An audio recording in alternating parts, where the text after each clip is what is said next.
trusting our inner voice can protect and save us from disaster.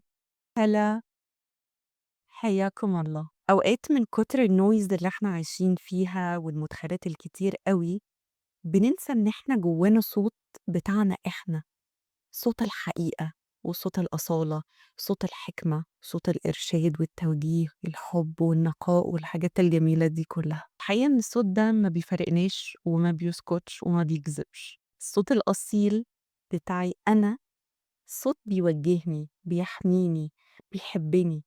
وبيقول لي الحقيقة، الحقيقة اللي ممكن تكون مش لطيفة ومش مرغوب فيها وأنا ما عنديش استعداد أواجه نفسي، لكن لمّا باتّبعه أنا فعلًا الصراعات اللي جوايا بتهدى جدًا، غير كده الدنيا بتتطربق على دماغي، لإنه لو أنا باحاول أنكره وباحاول أعمل حاجات عكسه وحاجات طالعة من الذات المزيفة، هو بيفضل يزن، أنا هنا، أنا هنا، اسمعيني وشوفيني، أنا معاكِ، أنا أهو.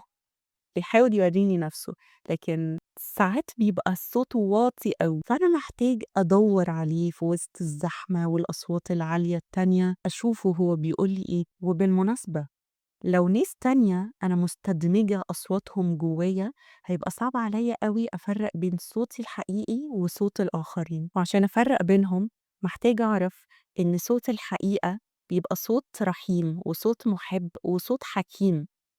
لكن صوت الذات المزيفة أو أصوات الآخرين بيبقى فيها حُكم، بيبقى فيها لوم، بيبقى فيها قسوة، بيبقى فيها خوف، مليانة خوف.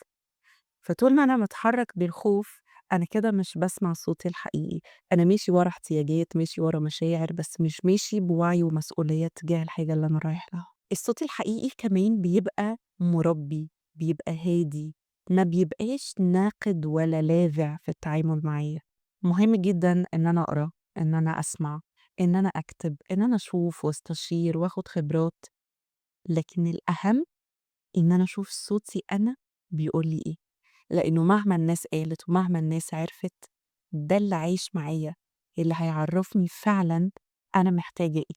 الصوت الداخلي بيبقى منظّم مشاعر وبيبقى حارس للحدود، إنما صوت الذات المزيفة أو صوت الناس التانيين بيحاول يحافظ على الصورة الخارجية، بيحاول يحميني من المخاطر أو يخلّيني ما أطلعش برّه منطقة الراحة. ومشكلته إن هو بيخلّيني طول الوقت عايشة في توتر، لكن صوت الحقيقة وصوتي أنا بيساعدني آخُد قرارات مناسبة في حياتي وأعيش بشكل يشبهني أكتر.